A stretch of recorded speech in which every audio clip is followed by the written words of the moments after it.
Hi, everybody. Hi, guys. Well, from somewhere in Oregon and Salt Lake City, Utah, It's Thank God I'm Atheist. the podcast. I'm Mark. And I'm Dan. And Mark, hello. Hey there. How are you? You're not Frank. I'm not anymore. I have emerged like a butterfly from the chrysalis. from the Frank shell chrysalis. From the Francapillar. Yeah, no, thanks. That's right. Thank you so much for coming on and helping out. You who have helped out here before, but are also my co-host over on the To Heretic, as well as other things, I guess, that you do. Sure. You've in the world. Yeah. Not that I pay any attention. That's pretty to those. much it. Those two That's things. the most important stuff. Yeah. Unfortunately, I was going out of town, and Frank was going to have to find a replacement for me.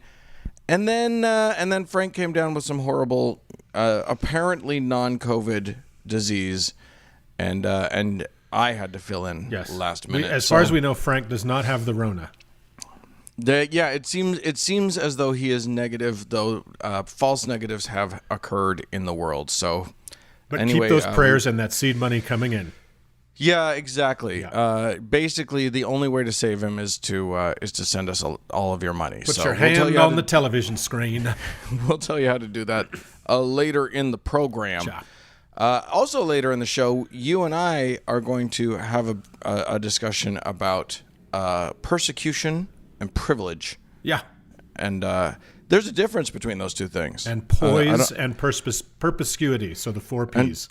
Perspicacity, yeah, which is also, Anyway, we'll get to all of that later on. But first, why don't you tell me one of your stories? I understand that you've come prepared with stories to tell the kids. You know me. I've always got a pocket full of magic for everybody. So this will probably relate a little bit to our discussion later in the show, Daniel. But okay, and this is an older article, but it's been making the rounds again because of reasons.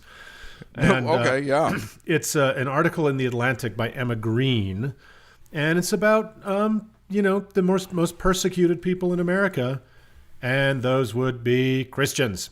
Of course they would. Yes, absolutely. Let me read a couple excerpts from the article herein.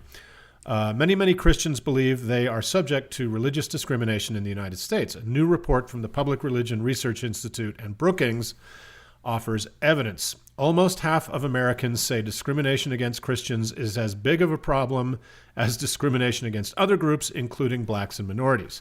Wow. 3/4 of Republicans and Trump supporters said this. This article is like a year and a half old, so I imagine it's much higher now. And so did nearly 8 out of 10 white evangelical Protestants. Of the latter group, 6 in 10 believe that although America once was a Christian nation, it is no longer, a huge jump from 2012. 46% of those surveyed said immigration from Mexico and Central America has been too high in recent years. Yeah. When asked the same question about immigrants from predominantly Christian countries, though, only 10% of people said immigration has been too high.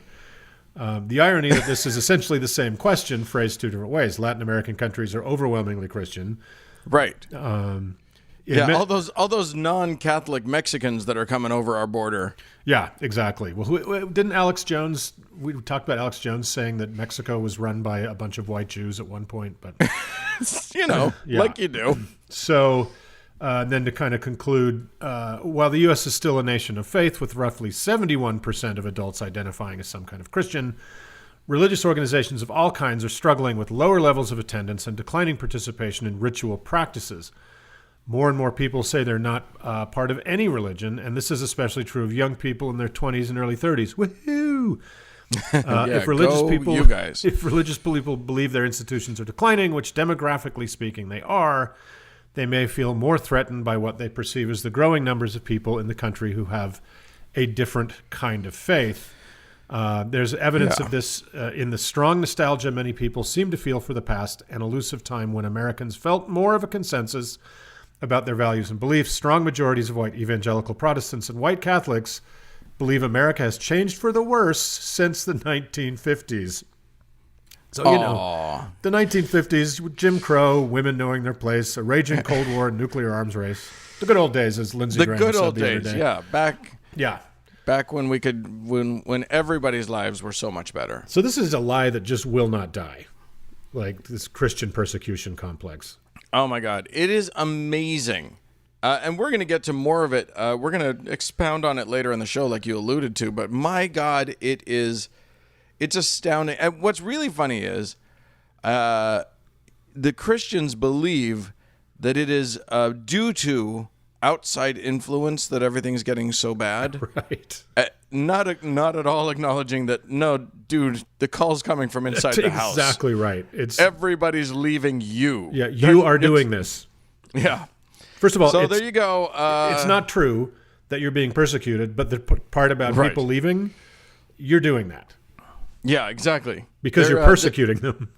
They're not leaving because the world outside of Christianity looks so enticing. Yeah. They're leaving because the world inside of Christianity is an abusive hellscape. Yeah. So maybe work on that, you guys. Yeah. If that seems like a fun thing to do. When you're pointing one finger at me, how many fingers are pointing back at you? I think Norman Thurm said at some point. I can't remember. Anyway, hey, I'm going to take us to Algeria. I don't know if you've heard beautiful of it. Algeria. It's a country to which after this particular article, I don't think I'm going to ever go. Oh dear.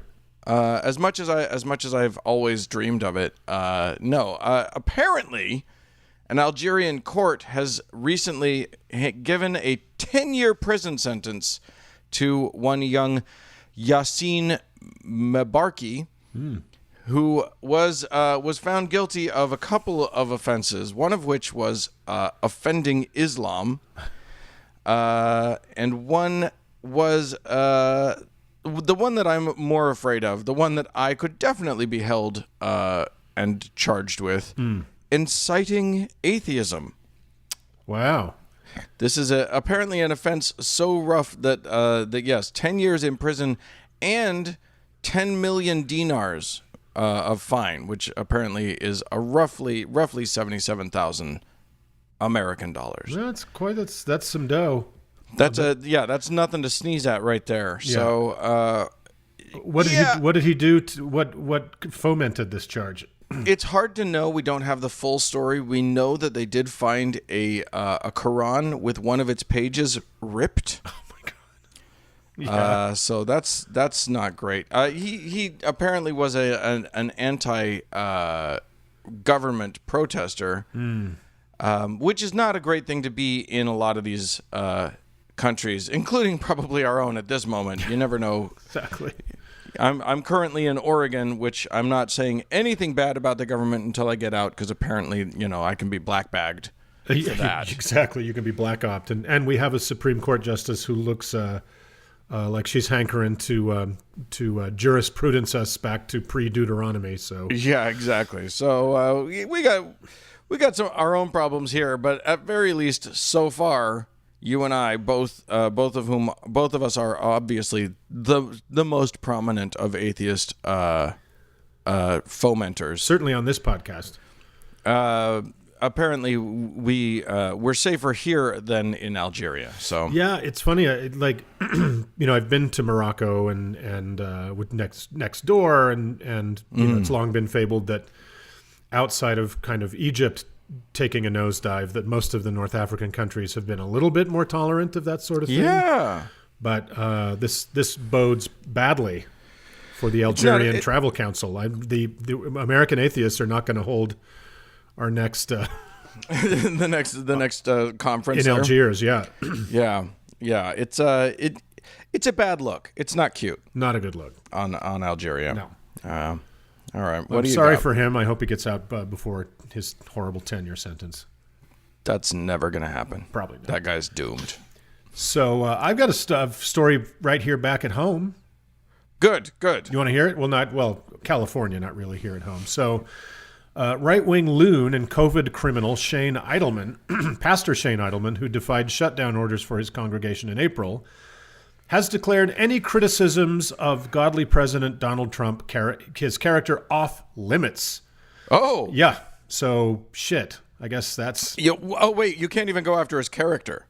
No. Well, Okay. what character is there to go after? Well, there's a point there, but I mean, my question, he's not just saying don't go after his policies. He's saying you're not allowed to question the man's character. You are literally not allowed to question his character, and he lays it out in an October 12th opinion piece in something clearly mislabeled as Charisma News.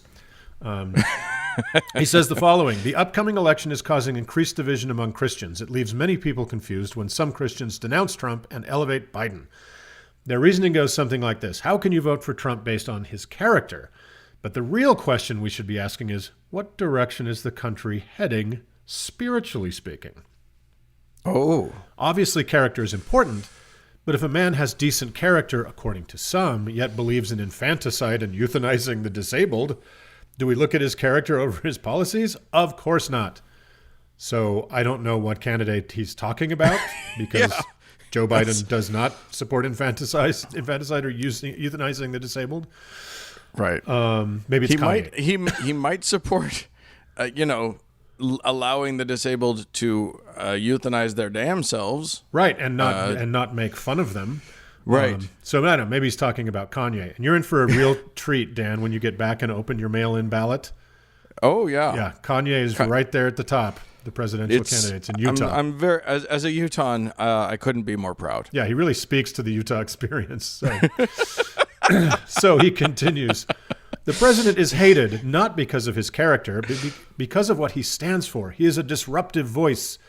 If the abortion industry, George Soros, most of the media, Antifa, and Hollywood are on your side, are you sure you're on the right side? So for anyone keeping track at home, that just basically is Jew, Jew, Jew, Jew, Jew. And he says, I don't want to hear about someone's character when they think it's okay to kill a child even at 9 months. Again, not Biden's platform. No. And they reject the Born Alive bill, a bill that is designed to fix a problem that doesn't exist. I'm not concerned with nice tweets when they promote real hate, support sexual perversion, and want to burn down our cities, and on it goes. I think he was talking about you just there. Oh, clearly. He's moved on from the Jews to the queers. to the perverts. To the preverts. Yeah. Then he has lists of a list of Trump's biblical attributes. From China to Russia, from foreign and internal terrorism, Trump is a terror to those who do evil. Really? Yeah, based on he's terrorizing Russia, all right. Boy, Russia's quivering in their boots. Yeah, he look how he handled Russians putting bounties on our soldiers' heads. Trump is a terror to those who do evil. Based on Romans 13:3, he is not pastor-in-chief, but commander-in-chief. He is also working hard against socialism and globalism. Jew. You're going to love this one, Dan. Trump is earnestly seeking godly counsel and listens to them carefully. One pastor said, he is the only president I have met who really wants to know what the Bible says. Because he has literally never heard anything from it in his life. It's too personal. James Dobson, who was opposed to President Trump, initially changed his mind after spending time with him and seeing how his kids loved their father. Dobson said, they spoke volumes. You can't make your kids love you. Dobson also commented that Trump is the most pro-life president we have ever had. 220,000 dead Americans. Ironically, those close to Trump don't have the same issues with his character as those who don't know him. Right, because they also have no character. Right, exactly. Or they're making money off of him. Yeah, they're equally scummy. And he concludes, I don't know about you, but I am voting for the side not burning our country down. So just for anyone keeping score at home, what small parts of the country that are actually burning are burning in the fourth year of the Trump administration, including the vast majority of the forests in California that are federally managed. So yeah, I mean, it's so funny to me that what they've done, what the right has done, is put the blame for not. I mean, yes, the fires of California and here in Oregon and whatever are mostly federal land, but I'm going to give them that one. Whatever, that's fine. He doesn't know that. When they talk about the protests that erupt into riots, that erupt into violence, that erupt into looting, whatever, all of that stuff, regardless of whose fault it is, you have to lay that blame on our current president. Yeah, you're the That is president man- of both sides of that argument. Yes, you are the person whose job it is to quell those fears, Yes. to calm those times. It is on you. You can't just go, look at what they're doing. It's their fault. And if you elect me, if you keep me in power, then it will go away. Yeah. On what planet is that an argument? I love how his stupid kids keep tweeting out pictures of some riot somewhere, and half the time it's a picture they got from, a riot in Serbia or something. Right. But they show a burning building or a burning police car, and then the big all caps, Biden's America. Right. What the fuck are you talking about? You're in charge. Yeah, that's yours. That's all yours. And until Trump sends Barron out to rake the forests for a chore, they're just going to keep burning. So, oh man, yeah. So where has Barron been? Apparently, he got the Rona. Yeah. And I'm not going to. I'll totally shit on Trump's older kids. Barron's a child. Yeah, Barron's just a kid. But have you seen how much he's grown in like 4 years? Have you seen him walking next to Trump? No, I try not to. I try not to see any Trumps. So he was like, is he big? He was like 12 or whatever when they went into office. Right. And now he's 15 or 16, and he's at least 6'6". Wow. Yeah. I think they're giving him the steroids as well, apparently. Yeah, exactly. All right. I'm going to take us now to South Carolina. The southernmost of the Carolinas. It is indeed. It's north of some places, but not of other Carolinas. Not of all of them. That's for sure. Where, unfortunately, their governor, the beloved Henry McMaster, has just suffered a defeat at the South Carolina Supreme Court, at the state Supreme Court. Oh, it's too bad. It is sad. Now, people may know that at one point, our federal government here in these United States passed a very small law to try and help people, a very small bill to try and help people with coronavirus. That was 1,000 years ago, but it did actually occur. It was called the CARES Act, if anyone cares to remember. And it's sitting there collecting dust, right? Right, yeah. Well, I mean, all $46 that were allocated to it have been spent now. Right. No, part of the CARES Act, the Coronavirus Aid, Relief, and Economic Security Act. They're really good at naming these things. Was there to sort of, was given to various governors as in discretionary funds for them to spend as their state needs. And in the state of South Carolina, McMaster decided to enact what they called the SAFE Act.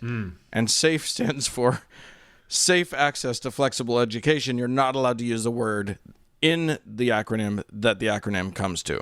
I'm sorry. You can't use the word safe, and then your acronym spells out safe. That's lazy writing. That's just dumb.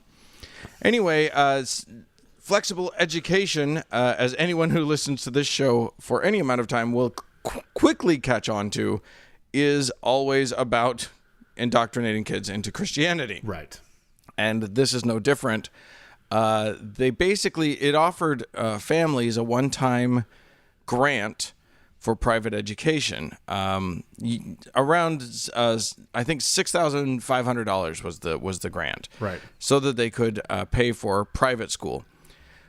Of course, what we don't want is for government money, our sort of taxpayer money to go to funding the indoctrination of children into religion. Right. At the expense of public education.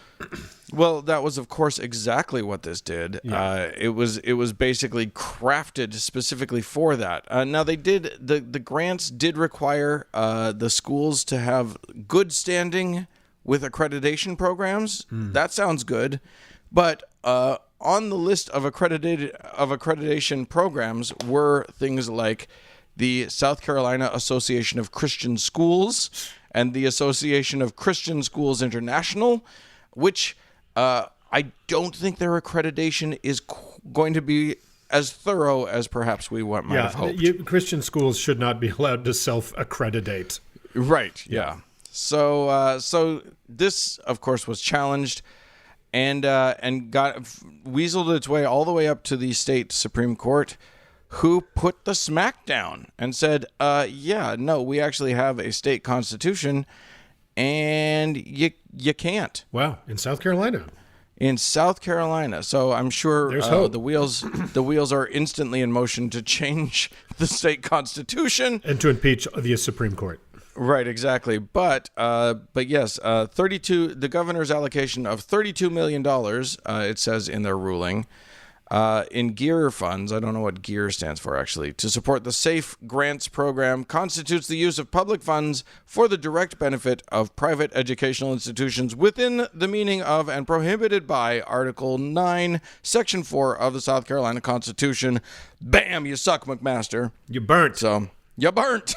Well, that's so awesome. there you go. Well, that's $6,000 or whatever dollars. I think Utah, of course, we have the lowest per pupil spending in the country. Yeah. Because we're all about family here, and Right. and that's I think we're at No, we're not. We're at 12,000 I think per pupil per year. So that would be half of a public school education per year that they've tried to give away to Christian schools. Well, it's not going to happen now. So Woohoo! Well, so yeah, I don't know what they're going to do with it now. They'll probably just, take that $32 million and just chuck it all directly into a church. But Yeah. We'll report on that as it happens. So very good. Well, I'm going to take us a little eastward from the Carolinas into the beautiful American heartland, whatever the fuck that means, to Pastor Hank Kuhneman. I think you're going west. Eastward would be toward no, but I went the other way around. Oh, okay. You went all the way. All the way great. around. Yeah. You see, that's how I tricked you. Yeah, you were looking for me coming that way, and I come up behind you. So, with directions, Mark, how the fuck do they work? Pastor Hank Kuhneman, senior pastor of Lord of Hosts Church in Omaha, Nebraska, saw the now famous fly land on the snowy white head of Vice President of the Bible, Mike Pence's head. Yeah. In the vice presidential debate here in Salt Lake City. It's very exciting for us. Yes, it was. And he knew exactly what it was, Daniel. Why it was an anointing by God as prophesied in Ecclesiastes 10. Oh, my God. Yeah, which is obviously. So appearing on some kind of Christian broadcast called America Stands, Flashpoint, Kuhneman said, "The big thing from the debate last night was the fly that landed upon the head of Vice President Pence." And I started thinking about that. And, I like to look at things prophetically, not squirrely, but prophetically. And I said, God, what's up with the fly landing on the vice president's head? And why didn't it land and buzz and land right on the nose of the sneering, snickering Kamala Harris? Because Ecclesiastes 10 says that the flies obviously go after the ointment. And it talked about the dead fly that landed in the holy precious anointing oil. And there was an anointing on Vice President Pence, and he looked presidential, and I'm telling you, it was a prophetic sign. So wow. So I sought out further wisdom from and counsel, Dan. So I took out my dog-eared old friend, the King James Bible, and therein went to Ecclesiastes 10, which reads, "Dead flies cause the ointment of the apothecary to send forth a stinking savor, so doth a little folly him that is in reputation for wisdom and honor." Close quote. So it appears Pastor Kuhneman thinks of Vice President Pence as a fragrant ointment from the apothecary, much like the nard of the spikenard bush, which we've discussed before. So either his hair is completely glopped with some kind of fragrant ointment, or he is a fragrant ointment. I like the smell of my hair treatment. A pleasing aroma is half the point. And I'm a Dapper Dan man. So, okay, which is just silly as fuck. But do you remember the histrionics that the same type of people as the good Pastor Kuhneman here went into whenever a fly was within 100 feet of Barack Obama? Oh, my God. Yeah, I literally, while you were talking, I pulled up a quote from Alex Jones where he was talking about, "There are dozens of videos and photos of Obama having flies land on him." Yeah. Literally, this was the conclusion of that was he and Hillary are demon possessed. Yeah, he's the Antichrist. And people like Kuhneman and probably Alex Jones, who believe in demons and the devil and all that shit, they believe that Beelzebub is literally the Lord of the Flies. Yeah. That's what his name means, Yes, right? it literally means Lord of the Flies. So, but hold on. When it lands on a weird, scoldy white Christian, it can't be that. Can't be that. Yeah, it When means it lands on your guy, then it's Satan and demons. Yeah. When it lands on my guy, ointment. he's anointed, dipshit. He's obviously. and ointmented. Flight is like oil. It's the oil. They just love to land on some oil. Get all over their feet and their wings. And I'm a Texas person. So, man. That is apparently a prophetic sign that the world's most boring Nazi is beloved of the Lord. All I can say is, you took so much pride that it happened in Salt Lake. I'm just glad that all those years of Salt Lakers trying to train flies paid off. Did you go downtown at all when they were here? No, fuck no. Are you kidding me? Well, I'm not allowed out of the house while I'm in Salt Lake. I was just bored and I was driving around. I forgot, and I think Kamala was staying at the Senator Harris was staying at the Monaco. No, it's okay. She's Kamala. She said so. She is Senator Harris, but the Secret Service, they don't fuck around, buddy. Like, oh my gosh, the entire block was like surrounded nose to ass by dump trucks. Wow, it was crazy. Yeah, helicopters everywhere. It was serious. So. Yeah, well, I do not. I don't trust anybody to keep her safe either. So, yeah. Well, the fly made it through. So, yeah. It's a rough time for everybody. I'm gonna close us out with a delightful little story.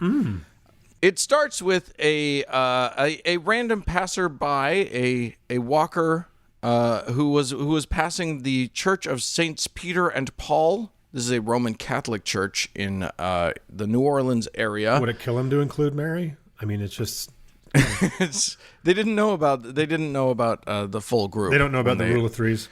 Yeah, exactly. Also, she's a lady. Yeah, you can't really name there's like one lady that you can. Oh, and it's Mary. So there you go. Yeah, they should have done all of them. Yeah. Anyway, this particular church, the lights were on well past when you would expect the lights to be on in a Roman Catholic church. So the passerby apparently took a little peep, looked in through the window, only to see the parish priest on the altar, apparently having a rollicking good time with at least one, possibly two ladies, one of whom was an adult film star, and they were apparently recording. They had a mobile phone on a tripod, and the ladies, bedecked in corsets and high-heeled boots, were apparently dominatrixing their way through a lovely little priest porn. Great. So, yeah, that all sounds great, but apparently not to the passerby who called the police. Who noticed there was only one set of footprints in the sand. I was literally walking on the sand just yesterday here on the beach in Oregon, and noticed that if you get close enough to the water, your footprints just sort of wiggle and disappear. Yeah. And I thought, you know what? That's the answer. Yeah. Why was there only one set of footprints for a while? That's because Jesus was walking a little closer to the water. He was actually walking on it. Yeah. Or that. Yeah. Or that. He's a cheater. One of his parlor tricks. Yeah. So unfortunately, the Right Reverend Travis Clark is now being charged with criminally being sexual in view of the public. Okay. I love this. The only Catholic sex scandal that involves consenting adults is the one that gets charged. Exactly. Right. It is a frustration. The pastor, or rather Reverend Clark, apparently is also the president of a local church or a local school, a Catholic school, having taken over for another Reverend Pat Wattingney, who had apparently had an actual sex abuse scandal with a minor. So this guy, yeah, I mean, the truth is, I got no beef with this guy. I kind of love it. The only problem was that he forgot to close the curtains. And had he not forgotten to close the curtains, he might be in trouble with his boss. But he had every right to be having sex with some some hot ladies. Yeah, the only laws he broke are ones that don't really exist, meaning the laws churches have. So yeah, exactly. So there you are. I can't wait for the actual footage of this to come out on Pornhub. I will be looking for it. But until then, Clark was released on bond, on a $25,000 bond, and the two ladies posted bonds of $7,500 each, according that to much money? Yeah. Why? Shut up. That's why. Because everybody was offended. Yeah. All right. Well, Anyway, as a gay man who's been married to the same person for 23 years, I love getting lectured about sexual issues by Catholics. It's my favorite About thing. morality. Yeah, exactly. My favorite thing. Well, ladies and gents, if you have anything you'd like to, if you've had sex on the altar of a church, by the way, I should mention that the altar is apparently the holiest place in the church and now has to be sort of re-sanctified by presumably a different priest, one that isn't in trouble. Yeah, re-sanctified via ritual cannibalism. That just makes sense, right? That's just how Jesus works. Yeah. So yeah, they'll do that. Anyway, if you'd like to tell us about how you have desecrated a church, feel free to write into us. Podcast at thankgodimatheist.com. Or you can also call into us. I'm going to see if I remember the phone number because I don't have it pulled up here. And I'm not Frank. Yeah, you're not Frank. Yeah. You're not. You're of no help to me right now. You can call in and leave a voicemail. The number is 424-666-TGIA. That's 666 as in the devil and 8442. And then you can leave us a voicemail. We'd love to hear your voice. More show to come.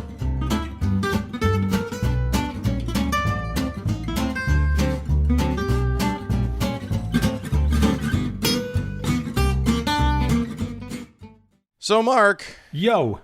Uncle Mark, even. A lot of our listeners know you as their uncle. It's an honorary distinction. It's an honorarium or something. It's a title that's not bestowed on everyone. It's not, and it's not bestowed lightly. It's not bestowed lightly, and really all that needs to happen is a sibling of yours needs to successfully reproduce, and right there you are. You have to literally do nothing. Or in our case, we can just call ourselves that, like people in Kentucky use the word colonel. Yeah. We're Utah uncles. It's the same as a Kentucky. Yeah, exactly. Anyway, listen, we're gonna dive into. We're gonna have a patty break here, which is a tradition on this show. And Pat Robertson, you know this. Our listeners may know this. Every now and then, he does lots of religious crazy stuff, and then every now and then he decides, silly you guys. No, the science is obviously correct. And today's one of those days where Pat is going to get a little bit wackadoo on us. So why don't we just hear that out? Sure. Let's listen. This is Carol who says, why does your show promote the old earth theory and not the other biblical viewpoint, which is believed by most Christians? Well, I don't think most Christians have got, stupid enough to believe that other. The other is the Usher theory. You added all the generations from Adam until the current time, and you say, all right, that adds up to 7,000. Okay. And so therefore the Earth is only 7,000 years old. Well, that's just nonsense. I mean, there are just too many geological factors, too many things that have happened on our Earth. The Earth is about 14 billion years old. And there's just no question about it. You've got the dinosaurs, you've got all the things that have happened on this earth, and there's too much geology. I mean, it's just established science. So the idea of having a 6,000 or 7,000 year earth is just, any Christians who believe that, I'm telling you that they aren't very up on today's. I believe science. I mean, let's face it, God didn't, look at Hugh Ross. He said, he's written things. He said, this whole planet was set up for God's purpose. And the universe is tuned for life. But it didn't get here in 6,000 or 7,000 years. It got here over almost 14 billion years to get this earth to where it is right now. Okay. Oh, wow. Yeah. Man, you're flying real close to the sun there, Pat Robertson. That is real close to the sun that is 93 million miles away, and he seems to admit that. But it's just when you hear that man, a man who has literally in front of thousands of people said, "I command this hurricane to change course." Yeah. To change course.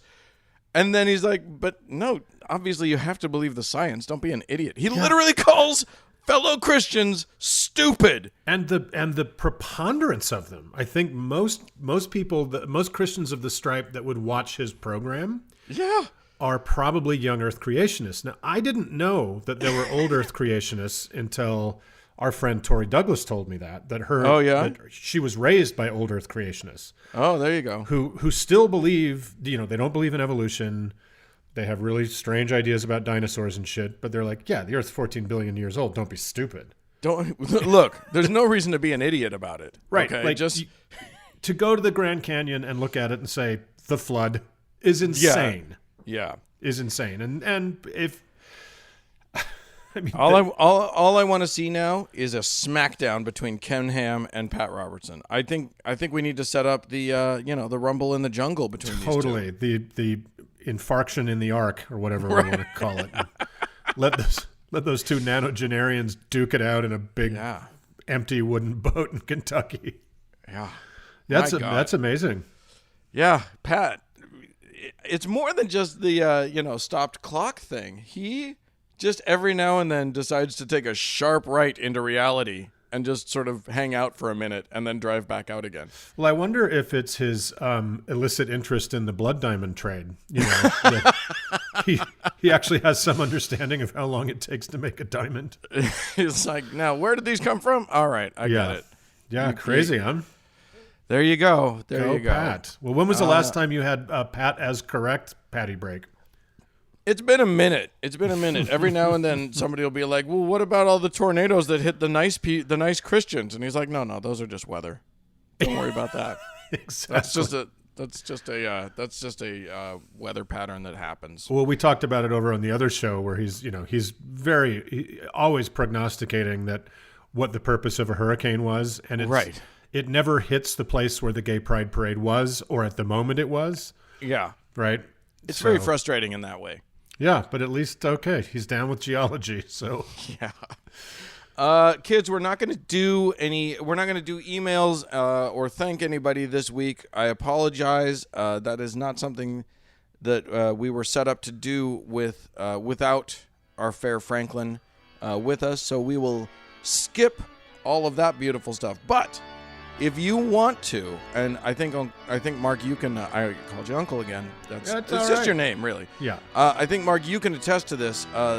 The correct thing to do is to show your love and your support for Frank is to go to thankgodimatheist.com, click the support tab, and then just overwhelm us with monetary donations, so that next week when we do the thank yous, there's just so many that Frank doesn't know what to do with himself. Yeah, take a poor sick man and just run him ragged with generosity. Yeah. It's the Christian thing to do. Really. It is definitely the Christian thing to do. All right, we'll press forward then. More show to come.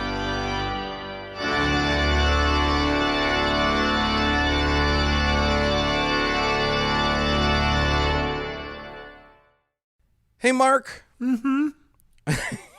Here we are. Mm-hmm. We live in a country where it, even though Christianity is on a steep decline, and our sector of society is on a steep and literally equally steep incline. Yeah. They seem to mirror each other pretty closely, don't they? They do. But it's still alarmingly Christian, this country of ours. At least 70% of our country believes in Jeebus and the miracles thereof. Yeah. So it is kind of funny, as you reported earlier in the show, that they feel like they are the oppressed group here. Isn't that amazing? Yeah. Anytime a Christian talks about oppression, or a white guy You know, a straight white guy talking about how he's just as put upon as any of them queers or darker folk. Exactly.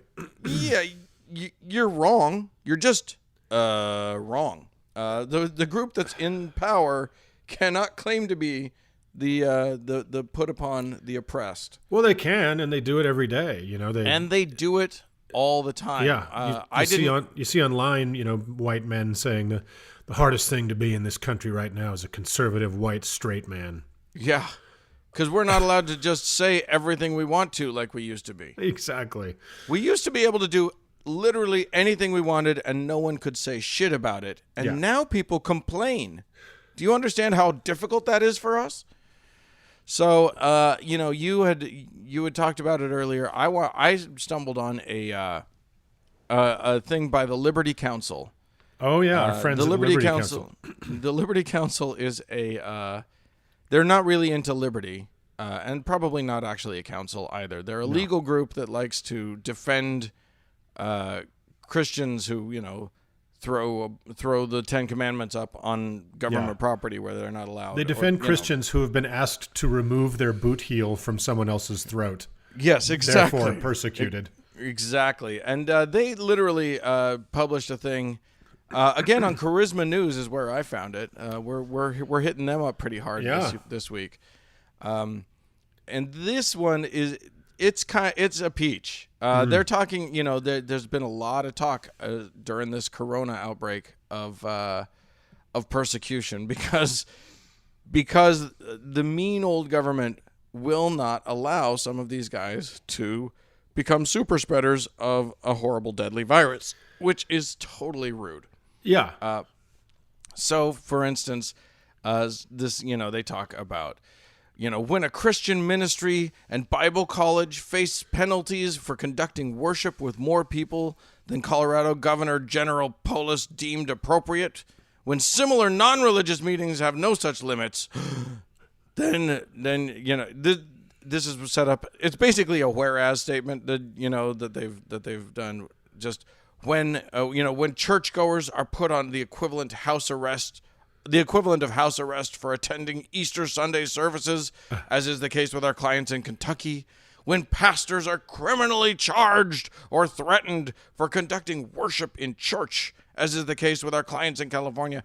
It just goes on and on and on, talking about how utterly ill-treated the Christians are in this Christian country. In this country they insist is a Christian country. Yeah. You know, I also saw a thing where Mormon douchebag David Bednar, who's in the quorum of the 12 apostles of the Mormon Church. He's so holy. He's just so holy. He went on he went on a thing and talked about how anyone who would try to inhibit the free practice of Christians gathering together and giving each other a virus just so that they can be bored to tears by someone giving a sermon that they've heard 1,000 times before. Yeah. And he basically said that anyone who would say that that's wrong doesn't understand how important a Christian service is and how important church is. You know, I may be mistaken, but I think I saw that he did that, and I think he was speaking to a World Religious Freedom Conference. Yeah. Which, as I understand, was actually in Saudi Arabia. Oh, lovely. Yes, the capital of religious freedom of the world, right? Yeah, and you know, we should acknowledge that obviously the term religious freedom, as used by anyone who has a religion, it simply means the freedom for us to make you do what we want you to do. Yes, they're free to practice their religion, and so are you. Right, yeah. That's what it means. Yeah, it means everyone's free to practice my religion. Yeah. Exactly. So I thought we'd have a discussion about what actual persecution might look like, so that in case a Christian accidentally listens to this show, they might have a sense of what is real persecution as opposed to what ain't. Well, yeah, and this. So you're thinking kind of the TGIA user's guide to persecution. Yeah, something along those lines. Yeah. And I thought, you and I are both white guys, but we're both also in other classes that make us subject to a little bit of persecution. Yeah. But we've also become students of, we actually care about other people's experience. So there's some folks out there who have it way worse than we do Yes. when it comes to persecution. And, you and I actually care about that. As do because most of we're our fucking listeners. functional human beings. Right, exactly. So let's talk really quickly. When when a Christian person is so hurt and so put upon that we're not letting them put their Christian rules, their really dumb list of Christian rules on our churches sorry, not churches, on our like courthouses and government buildings. Yeah. How do you think that compares to, say, when a Supreme Court justice is really, really, really champing at the bit to take away the rights of a gay person to just love the person that they love? Well, it's Roughly equivalent? It's Is a that- tough call, because if you can't put 10 rules that the Bible itself doesn't really agree on, Right. on a public building, especially rules that you probably can't get past maybe the fourth or fifth. Yeah, that's the same. In terms of naming them? Yeah. And knowing them. Yeah, exactly. Yeah, I mean, it's one of those things where, the real persecution is not being allowed to discriminate against gay and trans people. That's the real persecution. Of course. If my sincerely held belief is that you are a disgusting pervert, I should be allowed, if I want to, not to allow you into a public park or to harass you on the street. Shouldn't I? Yeah, that's what freedom is. That's what it looks like. Yeah, that's what freedom is. It's like you were saying earlier. We were talking about the poor put upon Christian white straight man. Well, you can't say what you used to be able to say. Well, there's a difference between can't and shouldn't, and you got them mixed up, buddy. Like, you can say the N-word. Yeah, You say it all day. you do. Yeah, you do, and you do can. it, and no one arrests you. Yeah, and it's not against the law. Nary a handcuff is employed. Now, somebody might slap you to sleep, but that's kind of cause and effect, right? Yeah. So you can choose to say it. It's not persecution if the person you're saying it to says something back to you. Says you're a dickhead, or Right. if social media decides to come down on you like a ton of bricks. Yeah. You can still say anything you want. It's still, in that way, a free country, especially if you're a white Christian man. Yeah. Yeah. Yeah. And that's the thing, right? This is all a shell game anyway. For most of the leaders in Christianity that are screaming persecution, it's just a way of riling up their base and keeping them sort of tuning in. Yeah. They know they're full of shit. But the thing is that they then instruct a whole bunch of doofuses who on the ground are actually then believing that they are more put upon Yeah. and more discriminated against than the people of color or the damn uppity queers who are out there actually protesting them. There's the marriage equality is just a very easy example to point out here, where remember, society was just going to come to a complete fucking stop if it ever happened. Right. Like, it was Right. the end Remember of when the that fucking happened? world. Yeah, and then it happened. It was almost 7 years ago Here in these United States. in the United States, and nothing happened. Yeah, that doesn't seem to be the cause of the strife that we're currently facing. And nothing happened. And so, for a long time they kind of shut up about it, but now, of course, they see, this other Supreme Court seat, and so they've decided to start talking about it again. But, it's going to be very hard for them to bring, they'll still do it. It's going to be hard for them if they believe in kind of any sort of ethics and logic, which they don't, to get a case to the Supreme Court that argues someone has been harmed by marriage equality in the United States, and therefore it must go away. Yeah, it's very interesting. The argument that seems to be made is they're forcing me to be okay with their marriage. Somehow, which they aren't. No. Nobody's asking you to be You okay. can still hate it. Nobody's even asking you to perform their marriage in your hateful, ugly church. Right. They're just saying, let us get married and stop bitching, or not even stop bitching about it. Bitch all you want. Just stop preventing us from having equal rights under the law. Right. All your arguments of the harm that it would cause have turned into complete vapor. Nothing came out of it. I remember I was at dinner before it happened with some guy. He was a nice guy. He's like, straight guy. He's like, oh, I don't know. What if people just get married for convenience or for like immigration or stuff? I'm like, bitch, they're already doing that. Yeah, exactly. And he's like, oh, fuck, you're right.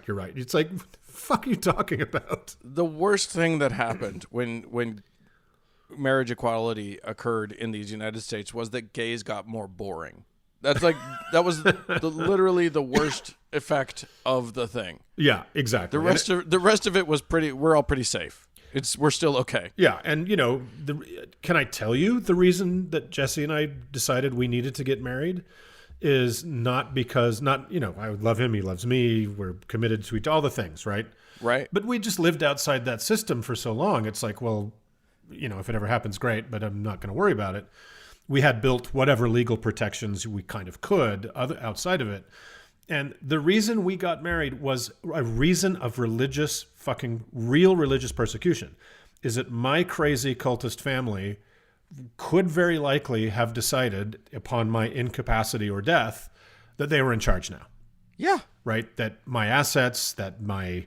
a bunch of people that you have no current connection to at none all whatsoever. And they could have stepped in and just said, sorry, Jesse, we're taking over. Or sorry, We get to whoever you decide." are. Yeah. He's now getting a Mormon roommate. He's now getting a Mormon funeral and we're whitewashing his life. That is religious persecution. And I used marriage to protect me from that. Yeah, So, exactly. Yeah. Which is what they're mad about. Right. You know what I mean? Like, Right. you being able to sort of be an autonomous and legally recognized human being Yeah. is terrifying to them. You don't look like, you do look like them, but you don't act like them. Yep. Your life doesn't resemble theirs. Not at all. And they couldn't be more mad. And they're furious that they can't keep me under their boot heel. So Yeah. now Thank God you didn't want to, thank God you're not trans. Well, because exactly. That's a perfect segue into that part of the conversation is, okay, people who have been fighting for civil rights for years, yes, they saw marriage equality as certainly a victory. But a lot of people who are, truly persecuted saw it as a very white male victory, kind of rich white gays is what everybody says. So let's talk about people who are suffering really profoundly in different ways. Yeah. That there's just a tissue of legal protection for, if there is, much at all in most of which our is states. being rolled back, which even that thinnest of protection is being currently rolled back by the Trump administration. Yeah, so and they're working real hard all over the country to roll it back further. Right. So of all the sexual or gender minorities, trans people are definitely on the dirty end of that stick. And, the hateful forces are like, well, you can't tell us to stop abusing them. Right. And that's really what they're talking about. When they complain that they're persecuted, it's that they're not allowed anymore to be horrible to other fellow humans. Yeah, if my fist can't constantly make contact with what I deem as a lesser person's face, I'm being persecuted. Yeah, And it's kind of amazing. It's amazing, and they can't fucking see it. It's like they don't own a mirror. They can't understand how absurd their argument is. And then there's disabled people who are constantly have to fight, even with things like the ADA being in place. Yeah. Businesses are always trying to find a way around it. Shitty people are always trying to find a way around, serving and assisting the disabled as they need it to have as normal a life as possible. Well, and we're currently in a moment in time when, the Republican Party is actively trying to disenfranchise voters of color across the country. Yes. Like, there's real oppression and persecution occurring all over this country of people who are already marginalized by the system. Yeah. Across the board. Yeah. Just the rules have been written, and not just and we're not even just talking. We are talking about actual laws on the books, actual rules in like southern states, especially administration of government stuff. They've tried to sort of unwrite a lot of those rules, but a lot of them are still on the books. A lot of them are still discriminatory, but it's in much more subtle ways. Yeah, the Voting Rights Act was allowed to expire by this Republican Congress and president. What's it called? There was basically every Republican effort to monitor the polls had to go through a review process because they're constantly wanting guys with guns to stand by ballot boxes and to intimidate voters, intimidate black people. If you've looked at the news in the past days, the lines in Georgia, the lines in all these southern states, and thank God people are going out to vote in droves and doing it early, but that no other civilized country has this going on. No, right? No, I mean civilized. No other major Western democracy has this going on. This is some third world bullshit here, and it is persecution, and it is the people who are most crying, "We are persecuted," who are the worst persecutors. Yeah, 100%. So I mean, it's the sort of macro version of of Donald Trump accusing others of everything he knows every crime he knows he's committed. Yeah. Every time he knows that he's done something wrong or he's a dick about something, he's going to immediately point to someone else and say, "Look what he did." Saying Joe Biden is taking drugs before debates and that his kids are corrupt and trading on his government position to make money. Like, I'm taking crazy pills, man. It's yeah. So you write that large, and suddenly Christians are the oppressed group, and the rest of us are the oppressors. Yeah. So, hey, how does it feel to be an oppressor there, Mark? Does it feel powerful? Do you feel good? I'm gonna wear these out of the store. I'm gonna try this out. I like it. I'm gonna take it around the block a few times. I don't mind if I do. Yeah. All right. Well, I'm sure that some of our listeners have something to say about all of this. Please feel free to write into us, guys. Podcast at thankgodimatheist.com is the email address. You can call into us, get your voice heard on the show. The number to do that is 424-464-42. Oh, God. Anyway. He doesn't know the number. Go to the other shows and listen to what Mark says, or what Frank says is the actual phone number. But yes, 424-666-8442, I believe is the number. Hey, go to the Facebook page, facebook.com/TGIAtheist. Click the like button. Also, you can go to the TGIA Members Only Lounge and join that. It's a closed group, but we'll let you in. That way you can talk about things freely and not have any of the people that you're oppressing hear what you have to say. So that's nice. What else do I have to say? Oh, I have to say you can give us money by going to thankgodimatheist.com and clicking on the support tab. That's great. Thanks so much to the Red Rock Hot Club for the use of their music and to Gordon Johnston for the use of his music. Thank you, Mark, so much for coming and filling in last minute. You are a peach and a gentleman. Woohoo! Well, get well, Frank. I'm praying for you. Yes, indeed. I'm pulling for that kid. Yeah, we really hope he gets through this. And thanks to all of you for tuning in. We sure do appreciate you. Bye. Bye-bye.